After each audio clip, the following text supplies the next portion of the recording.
तर मित्रांनो, तूही रे माझा मितवा या मालिकेच्या 7 फेब्रुवारीच्या एपिसोडमध्ये छान ट्विस्ट बघायला मिळतोय. आणि ट्विस्ट असा असणार आहे की ऐन वेळेला येऊन अर्णव, ईश्वरी साखरपुडा थांबवतात. आकाश, नम्रता यांचं एकमेकांवर प्रेम आहे आणि प्रेमाची किंमत काय असते हे अर्णव सगळ्यांना सांगतो. तो मेघनाला विचारतो, मेघना तुझा निर्णय काय असेल? मेघना निर्णय घेते आणि सांगते की मला हा साखरपुडा करायचा नाही. मेघना नम्रताकडे येते, नम्रताला हात धरून स्टेजवर घेऊन जाते आणि आपल्या हातातली अंगठी नम्रताच्या हातात देते. नम्रता, आकाश एकमेकांना आनंदाने अंगठी घालतात. दोघांचा साखरपुडा पार पडतो. वल्लरी सोडली तर बाकी घरातले सगळे खूप खुश असतात. अर्णवही आनंदी असतो. ईश्वरी म्हणते, सर तुम्हाला प्रेम कळतं ना, मग आपल्या नात्याबद्दल का कळत नाही हो? सर हा सगळा राग बाजूला ठेवा आणि एकदा विचार करा ना. अर्णव ईश्वरीच्या बोलण्याचा विचार करतो. आता अर्णव, ईश्वरी यांच्या नात्यातला दुरावा कसा मिटतोय हे बघण्यासारखं असेल. तर या सगळ्याची सुरुवात कशी होते ते थोडक्यात पाहू.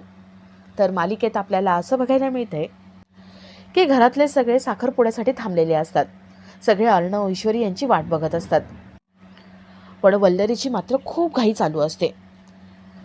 आजी वल्लरीला ठणकावून सांगतात की साखरपुड्यासाठी अर्णव, ईश्वरी हवेत आणि त्यांच्यासाठी थांबायचंच आहे.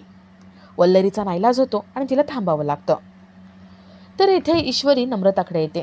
ती नम्रताला म्हणते, ताई तुझा राग बाजूला ठेव आणि चल माझ्यासोबत, प्लीज चल. नम्रता विचारते, कुठे जायचं आता? ईश्वरी म्हणते, आत्ता तू जिथे असायला हवं होतंस तिथे जायचे, चल तू. ईश्वरी नम्रताला घेऊन आपल्या घरी जाते. तर इथे अर्णव ईश्वरीला सगळीकडे शोधतो. तिच्या घरी सुद्धा जाऊन येतो, पण घरी लॉक असतो. अर्णवला कळत नाही की ईश्वरी गेली तरी कुठे. तो ईश्वरीला सारखा फोन ट्राय करतो, पण फोन पण लागत नाही. अर्णवला भीती वाटत असते की ईश्वरीला काही झालं तर नसेल ना. अर्णवला ही भीती वाटत असते आणि तेवढ्यात त्याला पोलिसांचा फोन येतो. इन्स्पेक्टर अर्णवला सांगतात की आम्हाला एका तरुण मुलीची डेड बॉडी सापडली आणि त्याबद्दल जरा चौकशी करायची होती. त्या मुलीच्या अंगावर साडी आहे. अर्णव हे सगळं ऐकतो आणि त्याला भीती वाटते की ही ईश्वरी तर नसेल. अर्णवच्या हातातून फोन खाली पडतो. अर्णवचे हात पाय गार पडतात, थरथर कापायला लागतात. अर्णवला ईश्वरीची खूप काळजी वाटते आणि असं कसं झालंय असा विचार करून तो रडायला लागतो. तेवढ्यात तिथे ईश्वरी येते. ईश्वरी अर्णवला आवाज देते. अर्णव धावत ईश्वरीकडे येतो आणि ईश्वरीला विचारतो, कुठे होतीस तू? अगं कुठे कुठे शोधलं तुला? तुझ्या माहेरी सुद्धा गेलो होतो, तिथं कुलूप होतं. तुझ्या घरच्यांना, तुला सगळ्यांना फोन केले पण फोन बंद. हे असं वागत असतात का? मला किती काळजी वाटत होती माहिती तुला? आणि सकाळी सकाळी न सांगता कुठे गेली होतीस तू? यापुढे मला न सांगता अजिबात जायचं नाही कुठे. माझा जीव गेला होता. मी हे सगळं सहन करणार नाही आहे पुढे असं काही केलंस तर. ईश्वरी स्माईल करायला लागते. अर्णव म्हणतो, हसतेस तू? तुला काही वाटत नाही आहे? माझा जीव तुटते तुझ्यासाठी आणि तू हे हसतेस? ईश्वरी म्हणते, सर अहो शांत व्हा ना. अहो मला गंमत वाटते. तुम्ही टेन्शन वगैरे घेऊ नका, पण जरा विचार करा. तुम्हीच म्हणता ना आपल्या नात्यात, आपल्या लग्नात प्रेम नाही आहे. अहो मग असं प्रेम नसलेल्या नात्यामध्ये तरी आपण राहतोय. अहो आत्ताचंच बघा, मी थोडा वेळ गायब झाले होते तर तुम्ही अस्वस्थ झालात. मग जरा नम्रता, आकाश भाऊजी यांचा जरी विचार करा ना. अहो त्यांचं जीवापाड प्रेम आहे. एकमेकांवर एवढं प्रेम असताना ते एकमेकांशिवाय कसं काय आयुष्य घालू शकतात हो?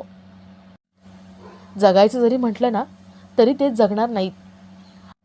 अहो अर्णव सर, आपल्या या लग्नामध्ये, आपल्या या नात्यामध्ये प्रेम नाही तरी आपण एकमेकांशिवाय काही ताससुद्धा राहू शकत नाही. मग तुम्ही त्यांचा तरी विचार करा. अहो ते आयुष्य कसं काय जगतील?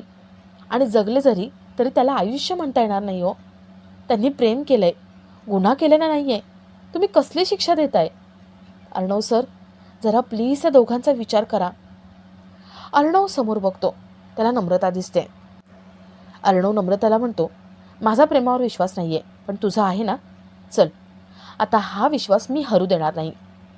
अर्णव नम्रताचा हात धरतो आणि तिला आतमध्ये घेऊन जातो. इथे आज सगळे अर्णव, ईश्वरी यांची वाट बघत असतात. वल्लरी घाई करते. वल्लरी म्हणते, माझ्याकडे एक सोन्याची अंगठी आहे. आकाश ती अंगठी घे आणि आत्ताच्या आता मेघनाला घाल. वल्लरी खूप घाई करते, त्यामुळे कोणाचं काहीच चालत नाही. वल्लरी मेघना, आकाश यांना अंगठ्या एकमेकांना घालायला सांगते. ते दोघं अंगठ्या घालणार तेवढ्यात तिथे अर्णव नम्रताचा हात धरून तिला घेऊन येतो. अर्णव मोठ्याने ओरडतो आणि म्हणतो, आकाश थांब. सगळे दाराकडे बघतात. अर्णव म्हणतो, आकाश तुझं प्रेम आहे ना नम्रतावर? अरे तुझं प्रेम असताना घरच्यांच्या आनंदासाठी एवढा मोठा त्याग करायला निघालास तू? अरे मान्य आहे मला, आपल्या आईवडिलांनी आपल्यासाठी खूप काही केले, पण त्यांच्या आनंदासाठी स्वतःचं आयुष्य सॅक्रिफाईस करायचं का? अरे लहानपणापासून तू माझ्याशी सगळं शेअर करत आलास, पण एवढी मोठी गोष्ट लपवून ठेवलीस?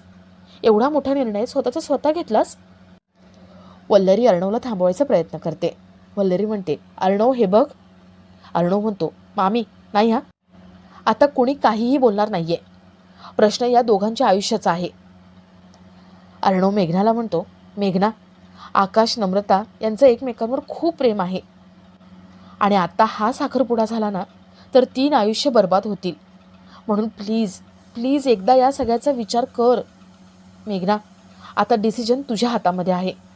प्लीज तू एक निर्णय घेतलास ना तर त्यामुळे तिघांचं आयुष्य स्पॉईल होऊ शकतं किंवा तिघांचं आयुष्य छान मार्गी लागू शकतं.